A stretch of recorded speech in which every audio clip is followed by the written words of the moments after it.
Hey folks, Tempest here, the old geek learning new tricks. And I had a number of people ask me about what improvements I had made to my printer or modifications to it, things I'd printed for it, etc. So I thought I'd go over that. We'll discuss whether these are things that improve the quality of the print or just your quality of life as you're using the printer. And would I do them again? Or is there a different print I would do or a different version of the print that I would do instead? So join me as we go over those various things. All right, we're going to start right up here at the front of the printer with this little guy. This is just a little holder for a SD card reader. It attaches to this screw right here. There's another one over there. So you just pull the screw, pop this in place, drop it in, and then the SD card holder goes in here. And then instead of having to work your way around to the back of the printer or whatever, you can just use a full-size SD or, in this case, like I do, an adapter. That is a lot more convenient than having to go around back here to the back of this machine where the little micro SD card reader is. Normally, this is sort of the front of the machine, and these are actually kind of side readers in a sense. So getting things up here to the front really helps. And this is just, it's a small quality of life improvement, but it makes it really easy. If you want to get one of the faces of the printer sort of up near a wall or against a wall or something, that's good. In this case, I'm up against a shelf here.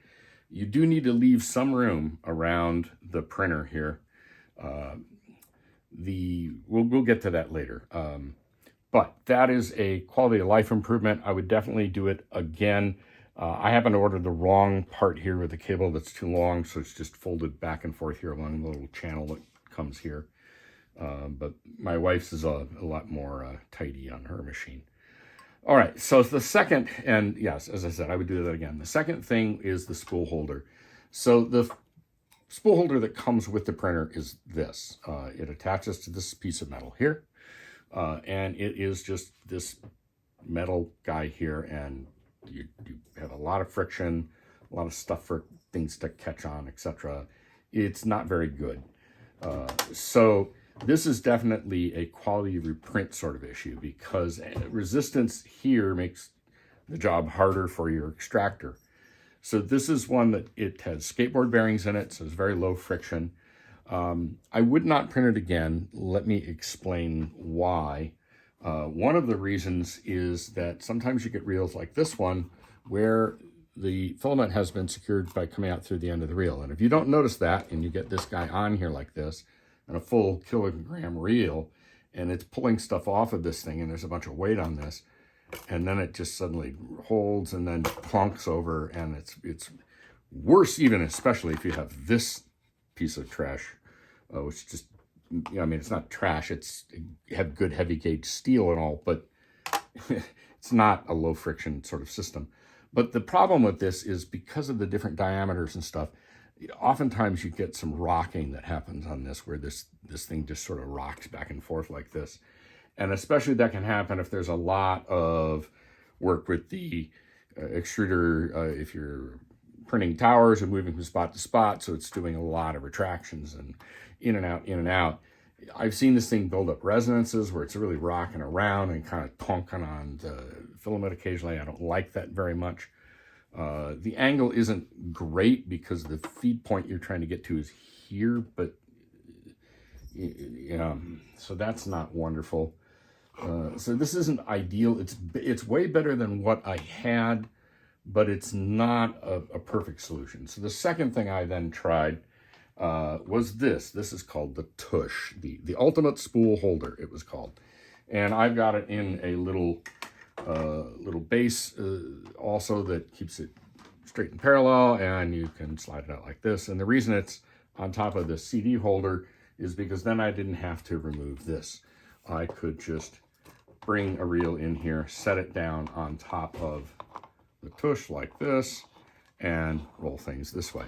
So that's fine, and it also kind of gave me a little bit of a belt and suspenders thing. If I get things arranged right, it's not rubbing or hitting this at all. There we go. And if for some reason it would try to fall off this, this is here to do it. Less than ideal, still not great. Is this the ultimate spool holder? Turns out really no, especially Nowadays, with these cardboard reels that we're getting, where the edge can get dented, I've sometimes gotten reels that have come vacuum packed and are deformed and bent in like this. That's been a real problem on this, because it doesn't deal well with things that are wobbling around and stuff, and that can sort of fall off. I mean, I like it a lot, and I like being able to kind of get it exactly right over this guy and kind of just feeding straight off the reel and down, but it's still not the best solution. What I would replace this with is one that I've seen, which is basically, it also uses skateboard bearings, but it has sort of an adjustable friction to it. So it has just a slight resistance, so it doesn't tend to rock back and forth as much like this can do, where this can rock back and forth. These sort of can do that, though less so. It's a conical thing, so you spin one end on, the reel is clamped in and automatically centered on those cones, and it's a much better system. So I'll probably do that print fairly soon, because the other day when I was going along, I accidentally knocked into this guy, and it's sort of technically a little bit broken here. I'll pull this off so you can see. Now this was printed with sort of a universal system, so it's two parts that go together with a sort of miter T-channel joint here. I'm hoping that I can get a similar version of the better holder, so that I could make an adapter to go onto this one.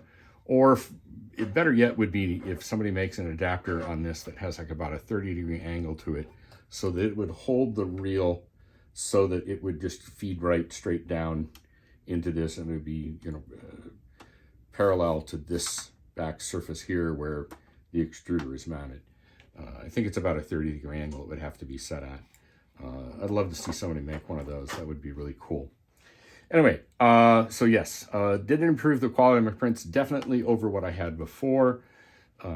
Would I do it again? Not this way. I would go with a different roller that centers and holds it and has just a little bit of rolling resistance, so it doesn't develop oscillations, which I've seen happen before on this.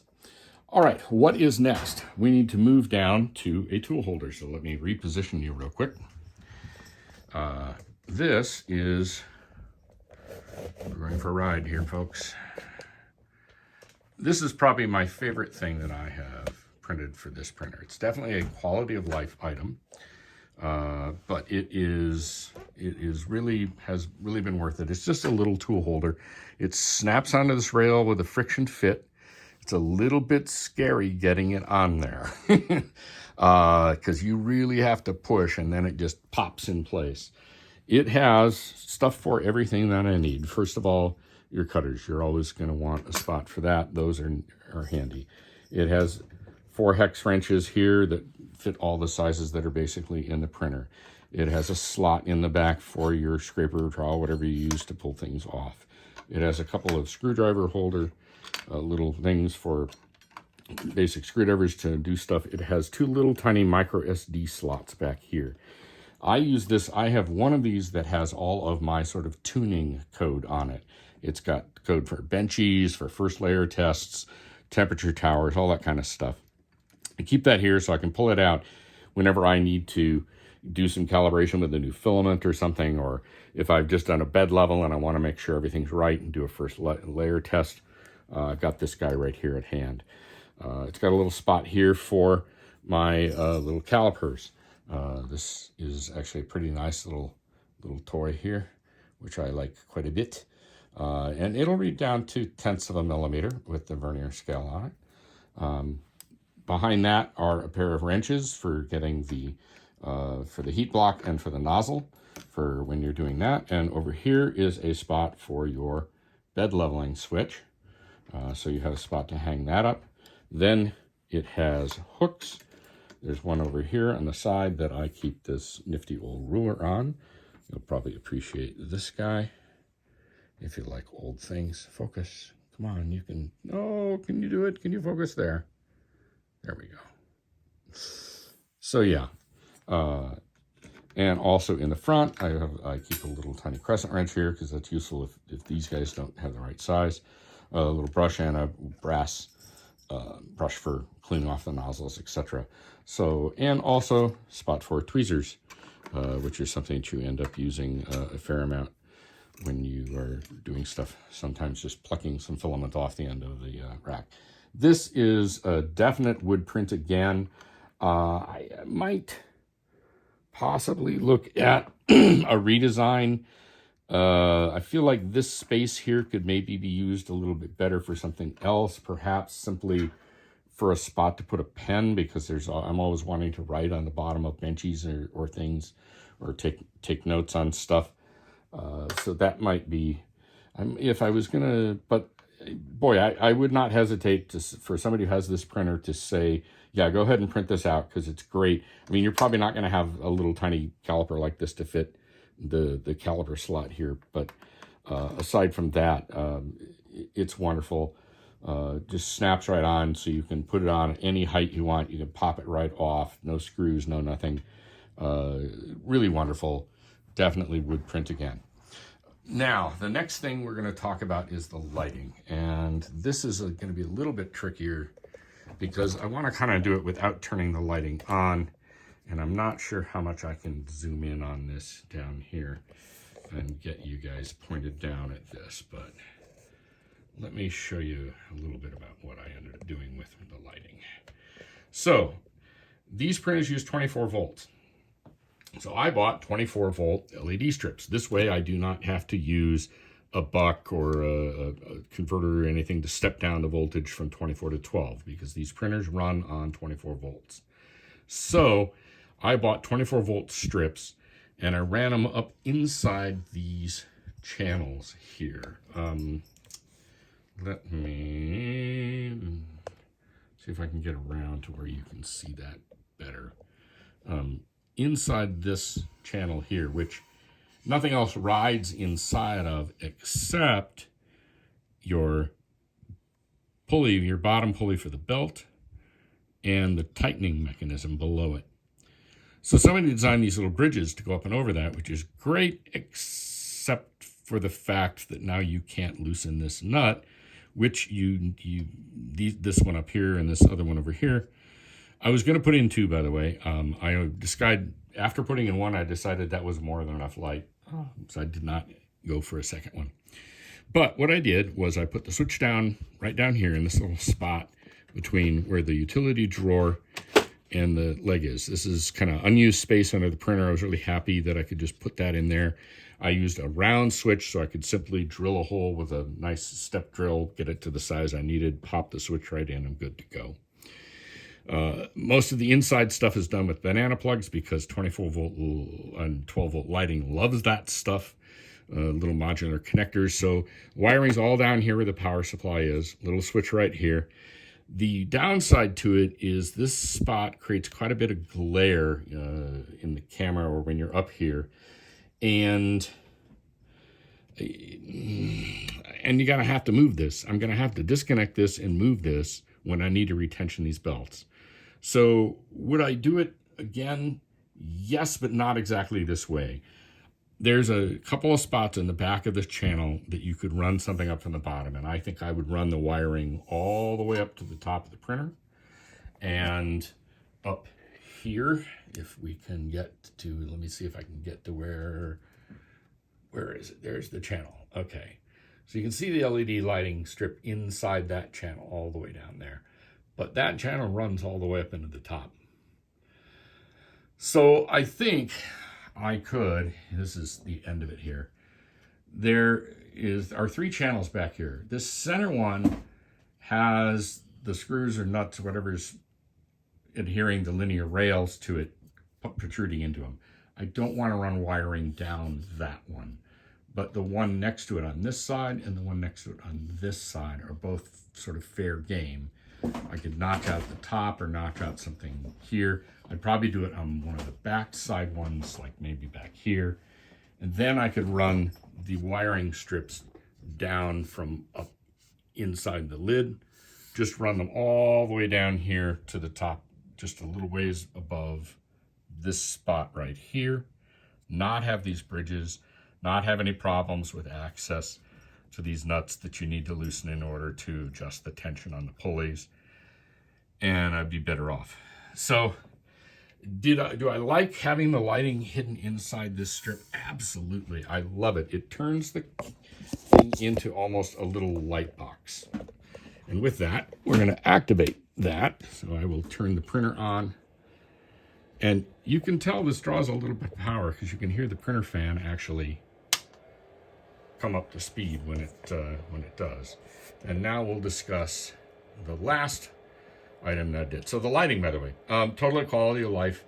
It's great to be able to see what's going on. I think it helps with the quality of your prints in terms of just you being able to better manage your own QA process and stuff. Being able to see what's happening better, being able to make adjustments easier.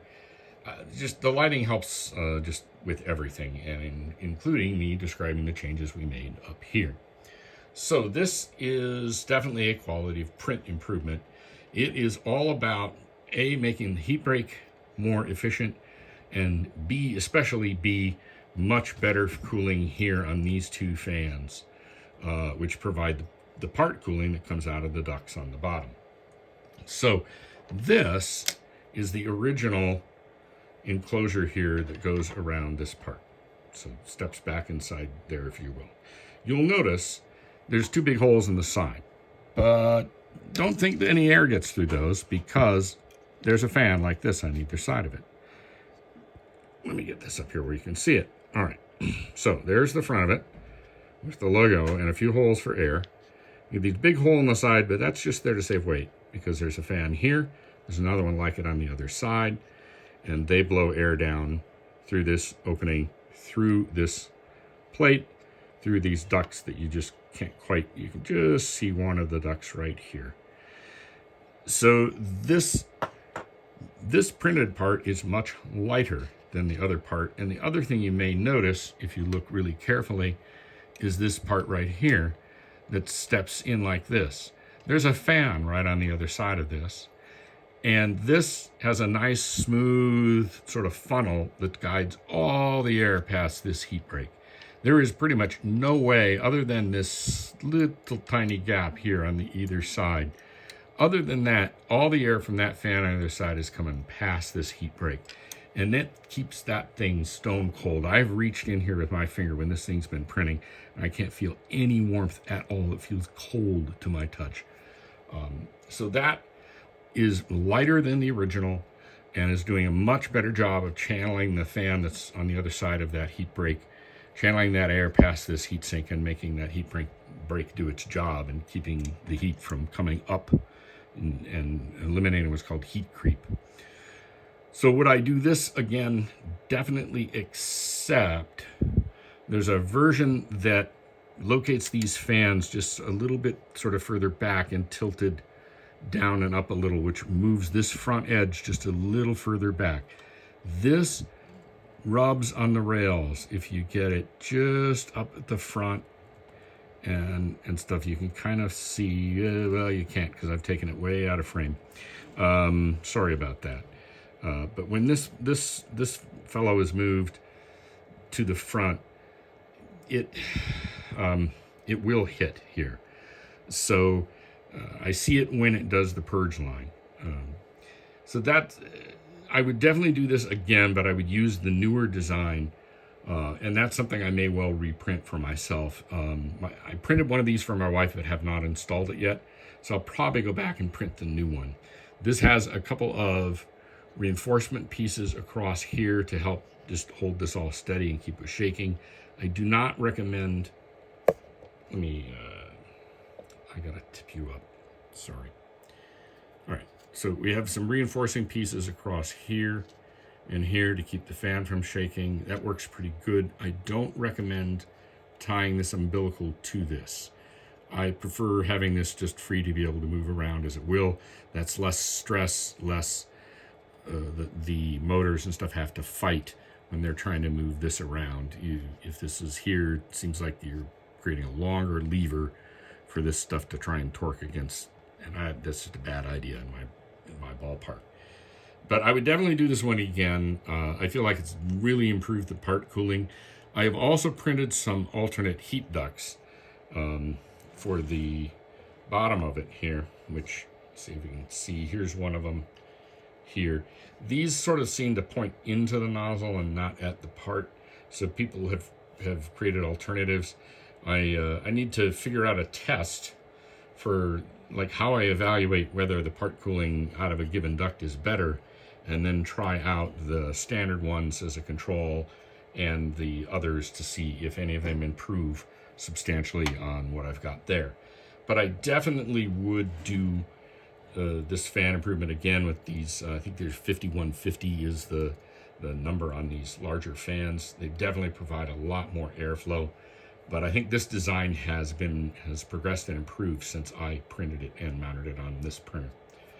And yeah, this is just PLA, believe it or not. I've never had any issues with any of it getting hot or melting, even though the heat block is right underneath there.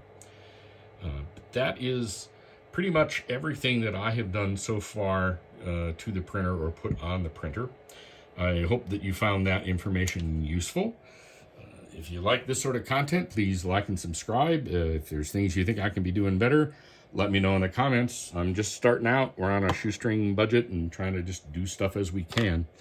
So that's it for tonight. You folks have a wonderful day.